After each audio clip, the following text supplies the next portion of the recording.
We've had a very strong recovery this week, even given the terrifying arrival of Ebola into New York. What are the prospects for next week? I suspect it's all going to come down to two strong women, Dilma Rousseff and Janet Yellen. Let's start with Dilma. She's up for re-election. The Brazilian election is due on Sunday. It looks as though she's going to win, although it's certainly not a foregone conclusion. As we show you from this chart, the markets haven't liked her at all. Brazil has underperformed appallingly under Dilma. And those bounces you see in the last few months have all been after opinion polls have shown her likely to lose. Plainly, therefore, if she does get in, that's not going to be good for Brazilian stocks on Monday morning. However, I would strongly caution about taking that too far. If we take a look at this chart, this is what happened under her predecessor, also from the Labour Party, Lula. His election in 2002 turned out to be a historic buying opportunity. People were scared of him in advance. Those fears tend to be misplaced. Brazil fared very well under him. It's harder to have that kind of an effect when you're a known quantity, when you're an incumbent, but I still suspect that if Dilma is re-elected, there will be a buying opportunity in Brazilian stocks sometime this coming week. Now on to the Fed and Janet Yellen. We hear from them on Wednesday. Could this be the end of QE? It's very likely. At the moment, we only have $15 billion of purchases per month. They could eliminate that altogether or cut it down to just a final $5 billion.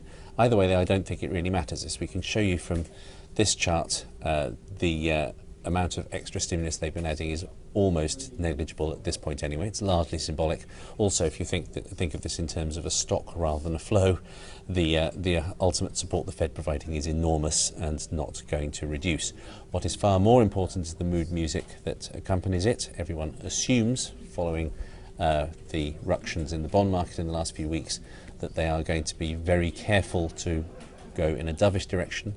At the moment, the Fed is saying that interest rates will stay low for a, quote, considerable time. The likelihood is that that will move in a more dovish direction. They will guide us that rates will take longer before rising.